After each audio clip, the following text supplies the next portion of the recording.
அனைவருக்கும் வணக்கம். தேர்தல் முடிவுகள் தமிழகத்துக்கு மட்டுமல்ல, இந்தியாவிற்கே ஒரு புதிய பாடத்தை கற்றுத்தந்துள்ளது.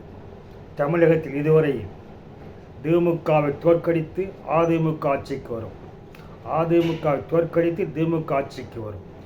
இது மாறாமல் கடந்த 50 ஆண்டுகளுக்கு மேல் நடந்து வந்த நிலையில் ஆளுங்கட்சியான திமுகவையும் எதிர்க்கட்சியான அதிமுகவையும் ஒரே நேரத்தில் தனி ஒரு கட்சியாக எந்த கூட்டணியும் இல்லாமல் தமிழகம் முழுவதும் அறியப்பட்ட ஒரே தலைவனான விஜய் இருவரையும் தோற்கடித்து தனிப்பெரும்பான்மை பெற்றது என்பது தமிழக வரலாற்றில் ஒரு சரித்திரம். எம்ஜிஆர் கூட செய்ய முடியாத சரித்திரத்தை விஜய் செய்துள்ளார். ஆனால் விஜய் மீது வைக்கப்பட்ட விமர்சனங்கள் என்ன என்று கேட்டால், விஜய் வீட்டை விட்டு வெளியே வரமாட்டார், விஜய் ஒரு சீட்டு கூட ஜெயிக்க முடியாது, நயன்தாராவுக்கு வருவதை விட விஜய்க்கு கூட்டம் கம்மிதான், விஜய்க்கு வருவது விசில் அடிக்கிற கூட்டம்தான், விஜய் வெறும் அட்டைதான், சரிந்து விழுந்து விடும் என்று சொன்னவர் உதயநிதி ஸ்டாலின்.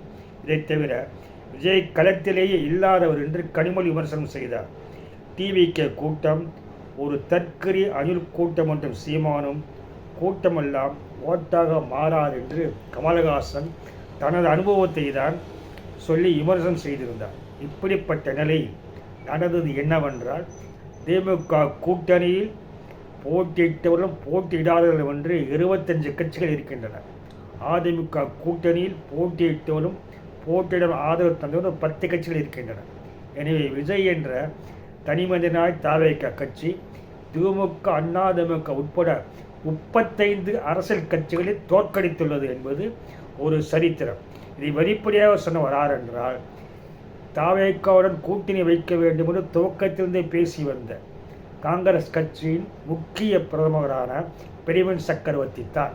35 கட்சிகளை தோற்கடித்த ஒரு தனிநபர் என்றால் விஜய் என்று பாராட்டை அவர் தெரிவித்திருந்தார்.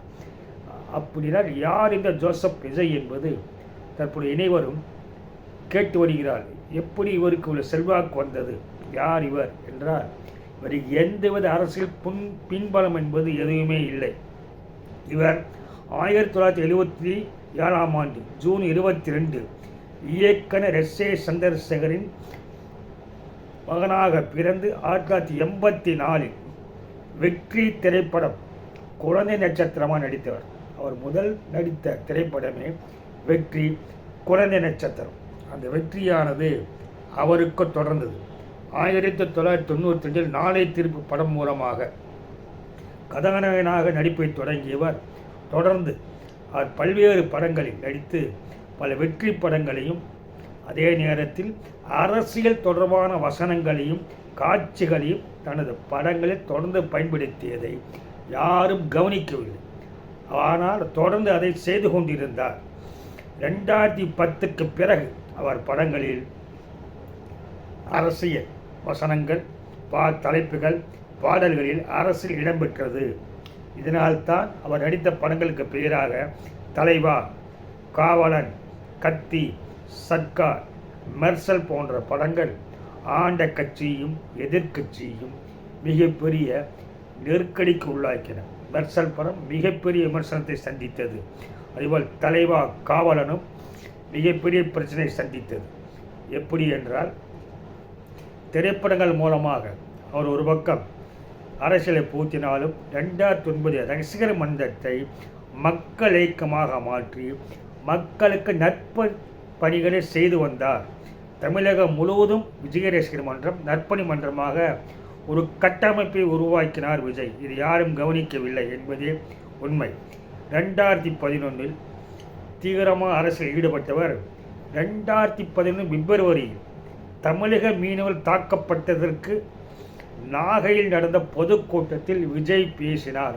முதலாக மீனவர் கூட்டத்தில் விஜய் பேசியது இன்று வரை மீனவர்கள் மத்தியில் அவருக்கு மிகப்பெரிய ஆதரவாக மாறி அலையாக வந்து அவருக்கு வாக்குகள் விழுந்ததாக தற்பொழுது பேசப்படுகிறது.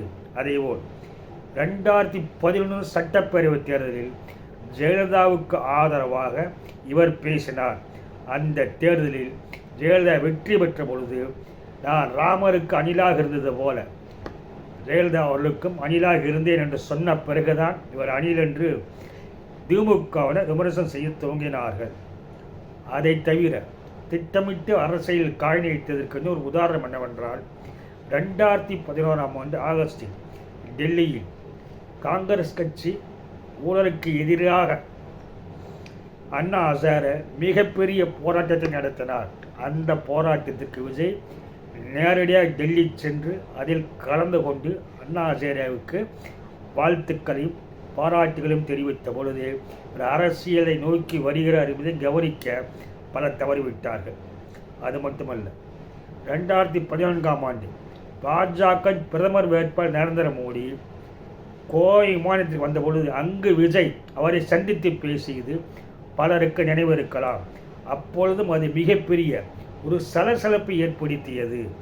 இதையெல்லாம் விஜய் அவர்கள் சரியான முறையில் செய்து கொண்டே வந்தார். கடைசியாக காங்கிரஸ் தலைவர் ராகுல் காந்தியை சந்தித்து பேசியது மேலும் பரபரப்பை உருவாக்கியது. ராகுல் காந்தியும் விஜயுடன் பேசுவது, கட்சி நிர்வாகிகள் வந்து கூட்டணி பேசுவது என்பதால் தொடர்ந்து வந்த நிலையில் ராகுல் காந்தி நினைத்தது போல தாவேகா விஜயுடன் கூட்டணி வைத்திருந்தால் இன்று மிகப்பெரிய வெற்றியை அவர் அடைந்திருப்பார்கள். இன்று காங்கிரஸ் வருத்தப்பட்டு கொண்டிருக்கிறது. ராகுல் சொன்னது சரி என்று அவர்கள் நொந்து போயிருக்கிறார்கள். இப்படிப்பட்ட ஒரு வெற்றியை அவர் யாரும் எதிர்பார்க்கவில்லை. 2011ஆம் ஆண்டு ஜெயலலிதா அவர்களுக்கு பிரச்சாரம் செய்த பின்பு தலைவா என்ற படத்தில் டைட்டிலில் டைம் டு லீட், அதாவது தலைமை தாங்க நேரம் வந்துவிட்டது என்பதாக அதில் ஒரு வாசகமானது அடிக்கப்பட்டிருந்தது. இதனால் விஜய் மீது ஜெயலலிதா அதிர்ச்சியடைய ஜெயலலிதாவை சந்தித்து அவரிடம் பேசியது, வீடியோவை வெளியிட்டதெல்லாம் செய்து சமாதானப்படுத்தி விட்டார்.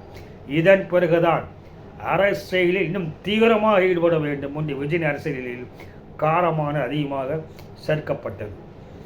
இந்த நிலையில்தான் விஜய் மக்கள் ரசிகர் மன்றமானது விஜய் மக்கள் இயக்கமாக தொடங்கி அரசியல் கட்சியாக உருவெடுத்தது. 2024 பிப்ரவரியில் தமிழக வெற்றி கழகத்தை விஜய் தொடங்கினார்.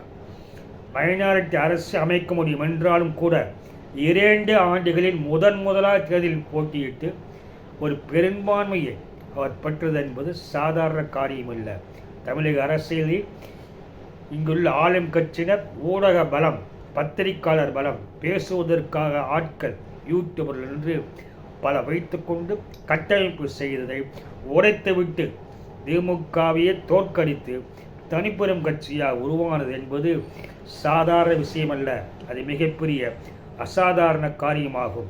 இத்தனைக்கும் அவர் அனைத்து தொகுதிகளுக்கும் செல்லவில்லை, அனைத்து ஊர்களுக்கும் செல்லவில்லை, அனைத்து மாவட்டங்களுக்கும் செல்லவில்லை. ஆனால் விஜய் இந்த ஒற்றை வார்த்தை சொன்னது போல ஒவ்வொரு வீட்டிலும் விஜய் இருப்பார் என்பதை தற்போது தேர்தலில் நிரூபித்து காட்டிவிட்டார். 234 தொகுதிகளை வேட்பாளர் போட முடியாது என்றாலும் அதை போட்டு காட்டினார். ஒருவரை தவிர யாரும் விலை கொடுத்து வாங்க முடியாமல் மிகப்பெரிய வெற்றியை அவர் சாதித்திருப்பது என்பது சாதாரண விஷயமில்லை, அசாதாரண சாதனை என்று ஆங்கில பத்திரிகைகள், ஆங்கில ஊடகங்களில் இவரை பற்றி மிக விரிவாக அலசப்பட்டு வருகிறது.